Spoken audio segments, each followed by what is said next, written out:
Hello and good morning all of you. स्वागत आहे तुमचं मेगाबिट एज्युकेशनच्या यूट्यूब चॅनलवर. तर चला बघूया आजचे व्होकॅब्युलरीचे वर्ड्स, त्यांचे मीनिंग, त्यांचे मराठीमध्ये मीनिंग सुद्धा बघूया आपण. सिनोनिम्स, अँटोनिम्स आणि जे यूज दिलेलं आहे सेंटेन्समध्ये ते तुम्ही स्वतःच्या मनाने करून बघा की त्याच्यामध्ये कसं यूज करण्यात आलेलं आहे वर्डला. ओके, वन वर्ड सबस्टिट्यूशन बघूया. मिसस्पेल्ड वर्ड, याच्यामध्ये 4 ऑप्शन्स दिलेले आहे. 4 ऑप्शन्स मधून आपल्याला करेक्टली स्पेल्ड वर्ड बघायचा आहे आणि त्याचं सुद्धा आपण मराठीमध्ये मीनिंग बघूया. आणि इडम्स अँड फ्रेजेस. ओके, इडम्स अँड फ्रेजेसचं पण मराठीमध्ये मीनिंग आपण बघूया. सो फर्स्ट वर्ड आहे आजचा आपला, तो आहे सिनिकल. CYNICAL. ओके, याचं प्रोनाउन्सिएशन कसं आहे तर सिनिकल. पहिला जो सी आहे त्याला स म्हणून प्रोनाउन्स करायचा आहे आणि दुसरा जो सी आहे त्याला क म्हणून प्रोनाउन्स करायचा आहे. सो सिनिकल असं हे प्रोनाउन्स करण्यात येते या वर्डला, CYNICAL ला.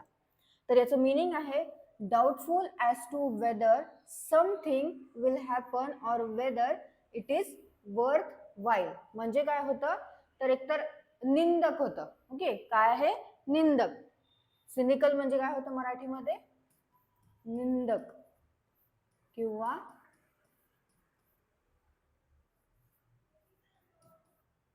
दूषित दृष्टिकोन किंवा उपहास करणारा. तर काय होतं सिनिकल म्हणजे doubtful as to whether something will happen or whether it is worth while.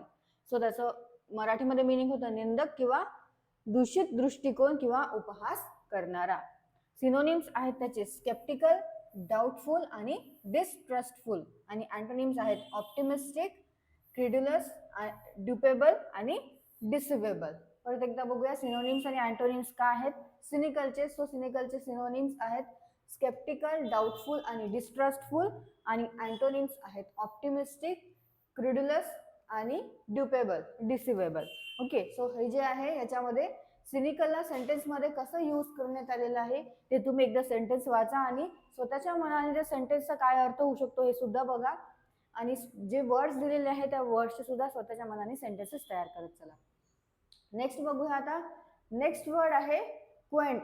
QUAINT, Quint.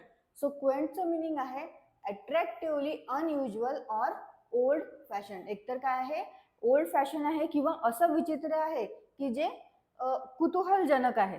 Okay, म्हणजे कुतूहलजनक आहे कारण की ते विचित्र आहे, तर त्याला काय म्हटलं जातं क्वेंट असं म्हटलं जातं. सो मराठीमध्ये क्वेंट म्हणजे काय होते विचित्र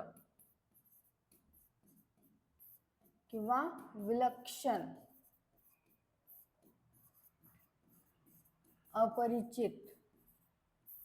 आणखी म्हणू आपण की विचित्र म्हणून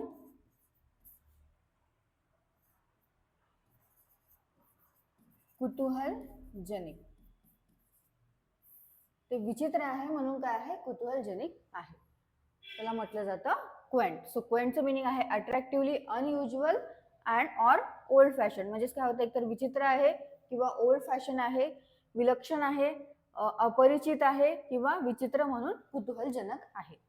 सिनोनिम्स आहेत पिक्चरक्यू, चार्मिंग आणि स्वीट. आणि अँटोनिम्स आहेत मॉडर्न, अगली आणि नॉर्मल. काय आहेत परत एकदा बघूया आपण त्याचे सिनोनिम्स आणि अँटोनिम्स क्वेंटचे काय आहेत.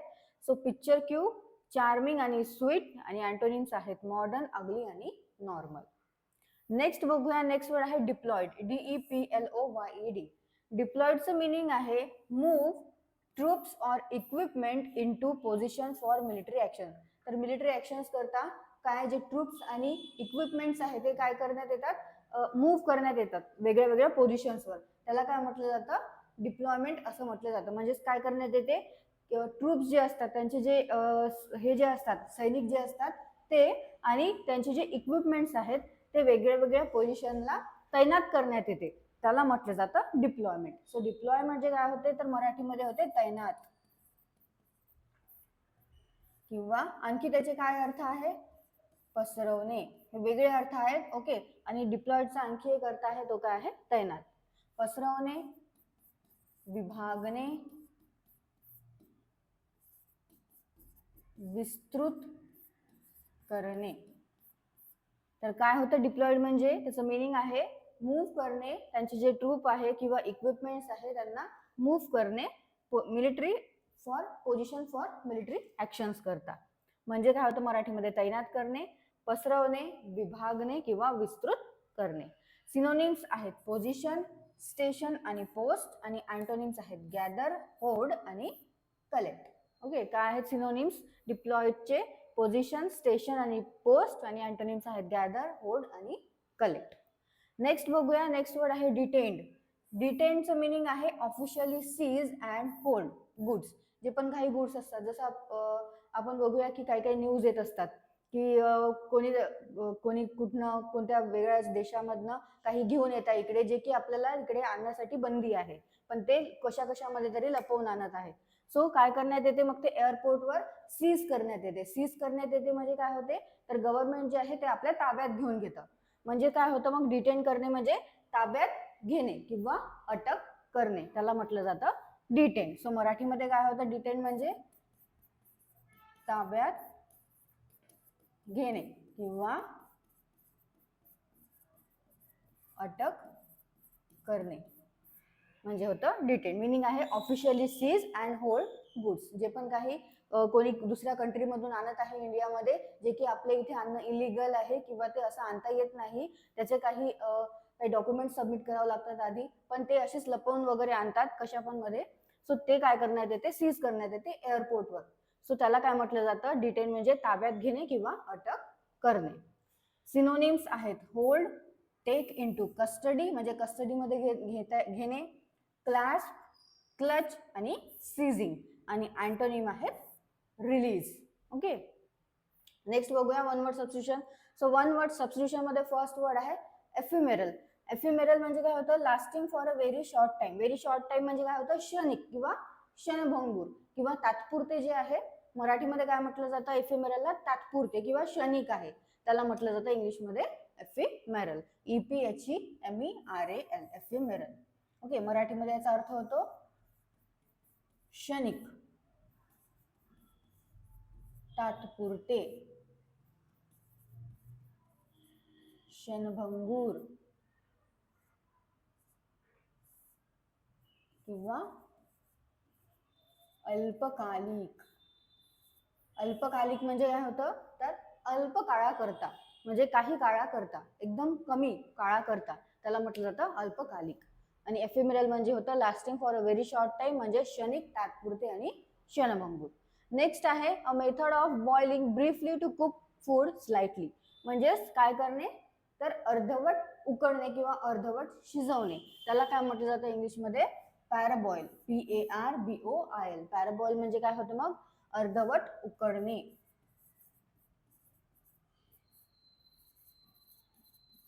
किंवा अर्धवट शिजवणे. फूड कुक करणे स्लाइटली, त्याला म्हटलं जातं अर्धवट उकडणे म्हणजेच काय, तर पॅराबॉईल. नेक्स्ट मिसस्पेल्ड वर्ड मध्ये 4 वर्ड्स दिलेले आहे आपल्याला, 4 ऑप्शन्स दिलेले आहे एका वर्डचे, त्याच्यामधलं आपल्याला करेक्टली स्पेल बघायचं आहे. सो फर्स्ट वर्ड जो आहे तो आहे स्पॉन्टेनियस, आणि करेक्ट स्पेलिंग आहे ऑप्शन ए, SPONTANEOUS. स्पॉन्टेनियस म्हणजे काय होतं, तर मराठीमध्ये होतं स्वयस्फूर्त किंवा उत्स्फूर्त. तर करेक्ट स्पेलिंग आहे स्पॉन्टेनियसची SPONTANEOUS, आणि मराठीमध्ये त्याचा अर्थ होतो स्वयस्फूर्त किंवा उत्स्फूर्त. नेक्स्ट वर्ड आहे इन आर्टिफिशियल.